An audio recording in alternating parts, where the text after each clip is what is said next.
I want to talk about a nice small subject, which is the future. And today we've been learning a lot about different trends and technologies, but what I'm really interested in is where it is going and where are we going to be in 5 years. And I'll start with a question. Put your hands up if you feel positive about the future of product marketing. Oof. Okay, getting better, there's a little bit. So hopefully by the end of this session, we've got a few more hands going up as well. But I really understand why. If you spend 5 minutes on LinkedIn and you start hearing our product is dead and marketing is dead and the funnel is dead and everything's dead, you start not to feel too positive about the future. But you know, it's really strange that we've ended up in this place. Really, I define it as something differently. I actually think a lot of the things happening here aren't new, and they're nothing to do with the two-letter word that we've heard a lot of today. Actually, I just think really we're in the age of acceleration. And this is really where we're going. Everything is getting faster. And it's getting faster in three ways. And these are the three things I've become really obsessed with because I've noticed it throughout my entire career. And I'm hoping that you've noticed it as well. Number one is that competitors are multiplying. Instead of speaking to 5 people or researching 5, we've now got 50. And every couple of days, there are a few more popping up here, there, and everywhere. And that's accelerating. Number two, if you to be able to focus on just a couple of segments, good for you. But actually, I've got a few founders who say our customer is everyone, which is always a difficult conversation to have. And number three is that our products are getting more and more complex. How many people can honestly say that their parents and grandparents understand what you guys do? Every time you go back for Christmas, you say it again and again. And it's not grandma's fault. It's because we're not building perfume or shoes anymore. We're building cloud architecture and security and things that are a little bit more complex. And all of these three things make our jobs harder, and all of these things are accelerating. And like I say, this is the thing that every time I speak to product marketers, it's the thing that comes up. It's after 20 years, it's getting harder, it's getting harder, and it's getting harder. But this is why I think AI and all of the technology that's coming out is so exciting. Because I think actually it's finally going to allow us to get rid of all of those small tasks that have built up and allow us to sit higher on that strategy. Great indication of how it's getting harder. This one's for you, Giles. This is in the Benelux, 112 SaaS subscriptions for a company of 1,000 people. 112 things that did not exist 10 years ago, and yet now we're dependent on them. So we need some super hyper bundling for sure in the corporate world. And you know, where would we be without these things? And I think we're going to get to a space where we've got more SaaS subscriptions and more tools than we have people in an organization. I've seen this my entire career, starting in the sports industry, working for Adidas and Asics, where actually positioning and competitors were really easy for me. All I had to make you understand is why to buy Adidas shoes rather than Nike shoes. And to do that, I came to London with our designers, would go to the Nike town, we'd see what shoes they had, and we'd build something different. And that was quite easy for positioning. And then this happened. And I don't know the last time you bought a pair of running shoes, but you probably didn't choose between the stripes and the swoosh. And this is how competitive it's going. And this is a very monopolized industry. So imagine when you apply this to tech and SaaS, and you guys know it's getting pretty chaotic out there. I saw this in my second chapter, going into tech. For some strange reason, I thought I wanted a new challenge, didn't know what I was getting myself into. Came as the head of product marketing for Babbel. And once again, this is a product that everyone is our customer. Who wouldn't want to learn a new language? This is great, fantastic. I can market to everyone. Wrong, miserable. Because I would look into the data and I would see great things. Oh, wow, look, all of our power users want to learn in the morning. Makes sense, right? Going on your commute before you get to work, a little bit of French grammar, great. No, that's when you speak and go higher into the data and you speak to people who are from France and from Spain and from Italy. And in their culture, they can't think of anything worse. Thank you very much. I can see a few nodding from the Mediterranean. No, why do we do that? And these are the really small details that can be dangerous in your data. And so if we've got one customer, how much do we segment and segment and segment until it gets so much more difficult for product marketers? And then finally, products getting more complex. I know that because that's what we do. I'm the CMO of OWOW. We're a product studio and a venture studio. We build complicated things and we invest in people who build complicated things. And as you can imagine, what are we building these days? Yes, the dreaded AI agents. Every week someone rings us and say, can I have an AI agent? And we say, do you know what it is? No, but I want it. I really want it. And we spend time with them, and most of the time we build them something and solves a problem, and it's not an AI agent. But but inevitably it's here. I've learned about it 6 months ago. I'm sick of it. My email box is full of people promising to build me one. It will change my life forever. But this is the future. And this is what I really want to talk about. Not about AI, but about the future. Because I think product marketers, we should know better than anyone that it's not about the product, it's about the outcome. It's not about AI, it's about IA. It's about what AI is going to be able to do with this. I did this today with the guys at the booths. Every single one of those booths in that room says, we are an AI company. And you ask them, tell me about your company, and within 2 minutes, they say, well, what we'll do is we'll automate tasks for you. And that's really what they're doing. So really what I want to explore is how all the different ways that intelligent automation could make our lives different as product marketers in 2030. And there's one thing that's stopping us, and it's something that we discussed on our table when we talked about AI and emotional intelligence, is option paralysis. This idea that when you can do everything, you do nothing. And as a nice example, using something that you're all thinking about right now while looking at me. When I grew up in Newcastle, I would go to the pub and I would order a beer. It was very simple. I had 5 choices. I knew what I liked. I ordered it in 2 seconds. Then I moved to the Netherlands. I live in Amsterdam now. And this is what my selection looks like. And I sit down in a cafe with my wife and she gets angry at me as I'm taking 10 minutes to choose between 100 different beers. And we all do this. The average time it takes us to choose something on Netflix is 9 minutes and 30 seconds. Because we're doom scrolling through different things. We've got so many, if you're old as me, remember we had 4 or 5 channels. That did not happen. And so how do we get past this? How do we move past this option paralysis for AI? Well, beer solved it for us. Something called beer flights. You taste a little bit of each one, then you learn about what you like. And that's what I'm going to do here for you today. I'm going to give you all 3 taster flights of intelligent automation. And the reason why I want to do that is really simple. And I'm going to teach you 3 things where I'm predicting where product marketing can change in the next 5 years. The first is the future of positioning. The second is the future of personas. And then finally, the future of enablement. However, as I mentioned, this is not an AI presentation. What I want to reframe is the way I sell an AI to my clients. And that all of us are like this caveman here. And we're trying to find our way through the darkness. And this is the way I describe it, that AI is not a tool, it's a torch. A tool is something that replaces you. A torch is something that unveils something that you could not see before. And that's the best way to think of AI. It's going to show you these new things. And I'll be showing you those examples as we go on. And ultimately where I want to get to is, why do we want to know the future? Well, we want to know how to protect our futures. And I'm going to show you where I think you should be investing your time as a product marketer in the 2 skills you need to stay ahead. Okay, let's start. First one, positioning. We've talked about it a lot today, as we should. It's a Product Marketing Alliance. And we'll start with a quote. And that quote from Scott Brinker: in 2011, there were 150 MarTech products. By 2025, they were over 15,000. And most of you will have seen Scott Brinker's graphs before, where you hurt your eyes looking through all of the different competitors that are coming up in 2020, in 2024, in 2025. And I think we know this is what our future is going to look like. There's going to be more brands than people, more product marketers, more features, more stories, information overload. So how do we position ourselves in this absolute chaos of AI-created products that's to come? Well, we have a way of doing that. It's called positioning. And I'm sure all of you have your own way of doing it. Most of you probably use what I use, which is April Dunford's strategy of doing it, which is quite simple. We look at all of the competitors that are out in the market, 1. Then we found out what is unique about us. By doing that, we unveil a differentiated value. This is the thing that we do better than everyone else. This is what we can position ourselves. By doing that, we find out which are the customers that care most about that value, and then a market we can win, or a category we can win. And that's great. And we used to do this every 3 months and 6 months or a year, depending. But what if we launch our company on a Monday, and we have 3 new AI competitors on a Tuesday and 5 new AI features on a Thursday? By the time we get to Friday, our differentiated value might not be that differentiated, and it might not be that valuable. So how do we do this when everything is accelerating so fast? And this is my first prediction, is that positioning will move from static to live. And it won't be fixed with something that we'll be doing every single day. And we've seen some great examples of this already. Some of us are already using these dashboards that will automatically track different things and teach us, so we don't have to constantly be studying our competitors. But imagine this by an agent that really understands what our brand is. And it'll look something like this. This will be your positioning agent. And every single day it will go out there and it'll track every single competitor's website for messaging. It'll look at all of the information coming with new product launches, and it will also scan all of the industry news.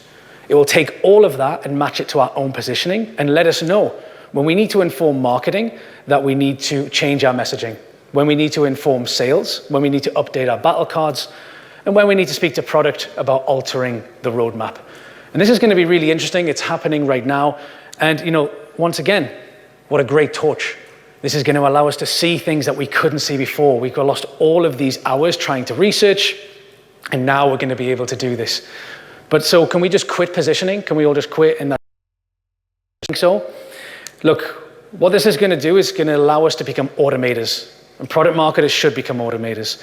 We're going to be able to see things in real time and be able to make really get an understanding of customer sentiment, and to be able to do that not monthly, but on a day-to-day basis.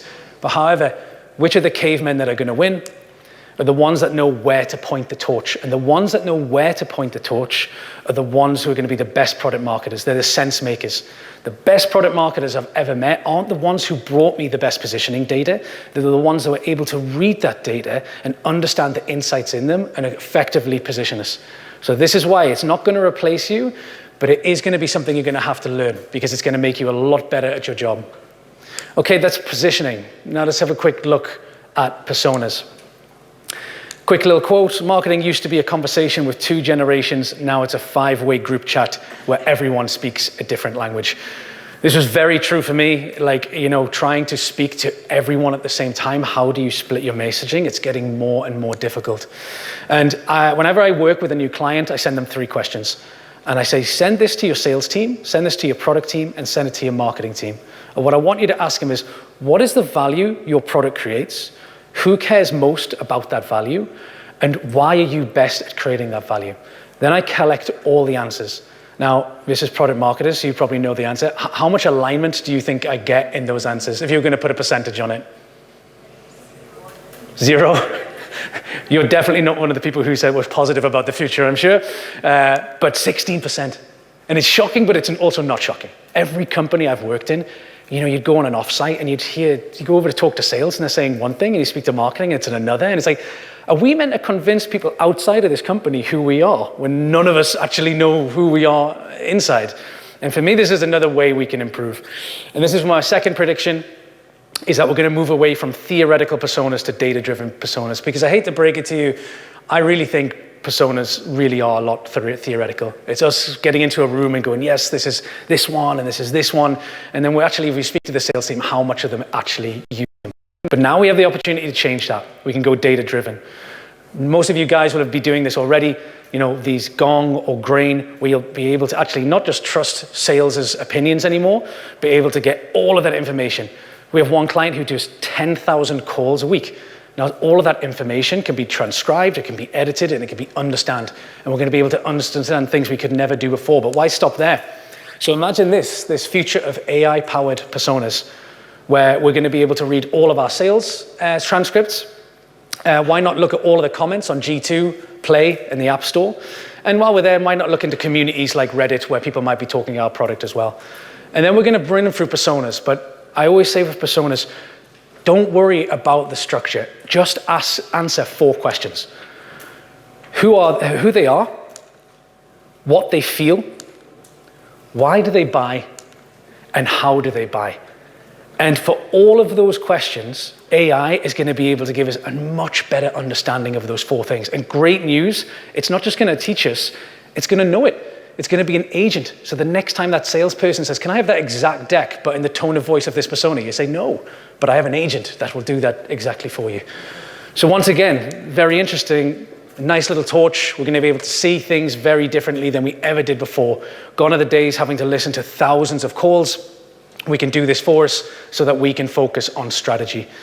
But do we have to give up? Well, from an automation point of view, it's really going to be allowed to stop making educated guesses, because let's be honest with ourselves, I think we make too many educated guesses. And what this is going to do is really treat personas as evolving models.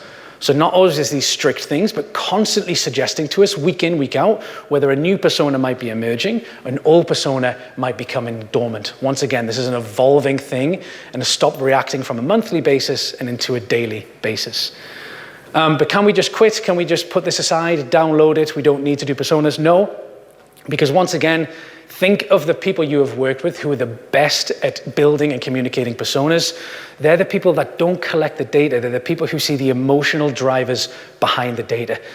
They're the people who are great in psychology, who can understand the entire buyer's journey to understand why people are doing these things and why these connect. And the more that we invest more time, the time that we're saving from automation into these things, the better we'll be, and a much better torch and to reveal more data. Okay. Final one, we're very close to a glass of wine, and we're looking at sales enablement. And this is the really easy one. This is content. This is where every single one in this room is now using AI to help with their content. And I know this because we can see the statistics. 80% now say they use AI tools to enhance productivity. And this one on the right, 50%, it might not seem high, but this is who uses it daily. Now, this is like drug addiction. This is like people who can't get away from it. This is not, I like to use AI tools. This is, oh my God, ChatGPT is down. I forgot how to write a sentence. I think it's going to be like, remember you used to go back to school and forget how to write? It's going to be like that for some of us whenever there's an outage. And there's some great statistics behind it. 71% of images are now AI generated or AI edited. And 72% of marketers worry it could start to feel repetitive, bland, or inauthentic. And this is why I talk about, it's not about AI, it's about acceleration. Because I don't know about you, but content was bland, repetitive, and inauthentic way before AI. Way before. So it's not about AI. AI is just bringing it to the surface. It's just accelerating the things that we already knew. How do you conquer it? Personalization. Personalization is the way to get around inauthentic content. And the big brands, the ones who had the budgets and had the data on us, have been doing it great. Like Netflix, where you're weird like me and you like horror movies, you're going to be shown one of the ones in the corner. Or if you don't like horror movies, but you like nostalgia, maybe a rom-com, you're going to see one of the ones in the middle. And Netflix will change what each of us are seeing every time you log in, because they know there's a slight increase that which one you will click on. And it's fine for them because they got the data and the budget, but this is the great thing. All of us now can have the data and the content creation budget of Netflix. It's happened overnight. The amount of content we can create in quantity and quality is no longer a differentiator. We can all do it. So this is my third and final prediction, is that content is finally going to go from personalized to hyper-personalized. And to show you this, I'm going to show you an example of something that I worked on this year. One of our clients asked us to build this. This was a sports tech golf ball, the ball with a brain. We built the app behind this that could help golfers track their apps. We won an award for it. They asked us to speak on stage at the Masters of the PGA in Miami. Just one problem. We know nothing about golf. We are not a golf organization. So my CEO is saying to me, we need to go there as the thought leader for golf tech. Okay, fine. But then I remembered, AI, great. So what did I do? So I asked him for his contacts, and I reached out and I did 30 AI recorded interviews. These are people who have the future of golf tech in their heads, and I spent around 30 hours capturing what their predictions are for the future. I could then take that insight and use deep research, 20 euros a month. It's the best thing you can ever buy. It can now study PhD and white paper articles, and it can match my insights to real source-based information, making it really high quality. Then I can take that and do what all of us in this room do. Hey, tone of voice, brand, coloring, logos, and I was able to turn it into a really nice brand. But nothing I've shown you is that special so far. But then we had the idea, who goes to these conferences? I mean, I download about 10 white papers a week, and I think I read 10% of one. I really get really excited when I download them and then I don't do them. But what I do is listen to a lot of podcasts. So why don't we turn these things into hyper-personalized podcasts? And that's what we did. And so we used an LLM to create podcasts, 5 different versions, which we could then distribute to different people at the event, and then on their flight home could listen to us. And this is where tech is hopefully going to help me. I'm going to show you 30 seconds of one of those podcasts. If we can click that one there. Let's see how we offer sound. Curious, What's really resonated with you so far? For me, it's that focus on inclusivity. The report really highlights that welcoming everyone, no matter their background or skill level, is essential for golf's future. Yeah, it's not just a nice to have, it's crucial. Exactly. And tech is playing a huge part in making that happen. Right. These digital platforms are like a virtual clubhouse, open to everyone, or feeling intimidated by those exclusive country clubs. Exactly. Imagine being new to golf and having this whole community ready Okay, let's bring that to an end. Tips. So let's take a moment to hear what we're listening. This is not a real two human beings. These are two AI-created human beings. They're not reading from a transcript. They have learned the transcript and then created a conversation back to each other. Now, I know what you're thinking. It sounds cheesy. It sounds clunky. It sounds like AI. But we all remember, or I think you need to, can you go to the next slide for me? I think my clicker won't do it with YouTube. We all remember the first time we saw this. Does everyone remember the first time we saw this? And we thought, ooh, I don't have to worry about video content being taken by AI anytime soon. And then fast forward like 3 months and it's like, oh, yeah, this is getting pretty good. And this is my, my advice to you. Experiment with this stuff. If it comes out not good, wait 3 weeks. It will get good. That's how fast this stuff is moving. And so, great, this is our last thing. This is our last torch, how we're going to really be able to revolutionize sales in terms of content. And I hope that example helped you see it why. And so from an automation point of view, what is it going to be able to do? Like I say, quantity and quality of content is no longer a differentiator. A small company, this table over here, 5 people could start a company and they could build a content for the rest of the year as good as Netflix. So content at speed, and it's going to revolutionize and redefine how we see go-to-market and scale enablement strategies. Like I say, that podcast strategy, for all of our sales enablement teams, they no longer do white papers for the sales team. They build podcasts because a lot of them are in the car 3-4 hours a day, and they'd much rather listen to that than get home and look at a screen. So can we just abandon it? No, once again, because who's going to do this best? As I said, if we don't have a psychology of understanding what people want to hear, then it's just going to be AI slop. It's going to be information overload, and quantity won't matter. And the people who do this best are people who understand people, understand empathy, and understand psychology. Okay. So these are my 3 predictions, but as I said, this is not an AI chat. This is about a future skills of PMM. So where I want to finish is thinking all of these considerations and everything that I've learned in my role, where would I advise you to put all of your energy? And to do that, I always recommend a book when I'm on stage, and this is my favorite book of the year. It's Nexus by Yuval Noah Harari. He wrote Sapiens and Homo Deus, fantastic book. And if you want to read a book about AI, which is not about AI, this is the one for you. Because it's not about AI, it's about information networks. And basically says all that AI is a new way of structuring data. And this new way, one, is really revolutionizing the way we build, but they always do. Back when we first created the first documents and how it changed how we communicate, the first time we had computing and we could save these documents, or the time when we had the internet and we could share these documents, all of these changed. But Yuval Noah Harari says there's one thing that was the first of all of these things that was the most important and still key to our future. And it's something that I'm very passionate about, especially if you've seen me speak before, which is storytelling. The ability to tell a great story is the fundamental part of an information network.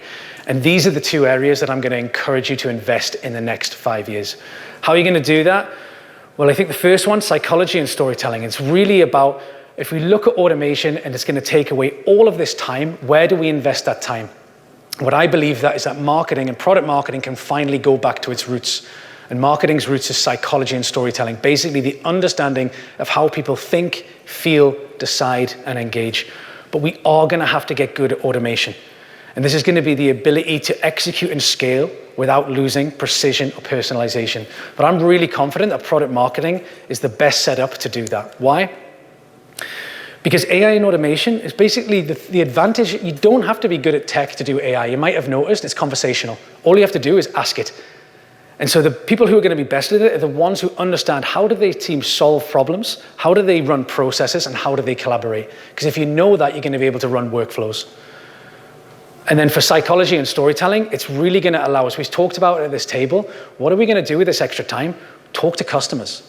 That was what we used to do, and get closer to your customers. And then we're going to be able to understand and much better understand how they think, feel, and behave, to be able to have the psychology that AI does not have, and to be able to guide that torch where it needs to be to stay ahead. Ultimately, I think this is going to be you, everyone in this room. This is going to be the age of the orchestra, where all of you are going to be able to sit above an army of really intelligent people and really intelligent agents to be able to get that done. And I think we're really well fit to do that, because the product marketers, I know, we do too much, we manage too much, we oversee too much. So we're the ones who are good at connecting a lot of awkward and complicated people together. If you need some help doing that, really like to do that over beer, I can do it in 3 ways. Really, I teach the storytelling course here at the PMA. So if your team needs to boost their storytelling skills, let's have a talk. If they're great at that, but your product needs a better story, I do strategic narrative development courses, so you can come into the company and help you find your story. Or if there's anything that you've seen that we've built or that's interesting, let's have a beer and I can tell you more about the things that we're building that could help your team.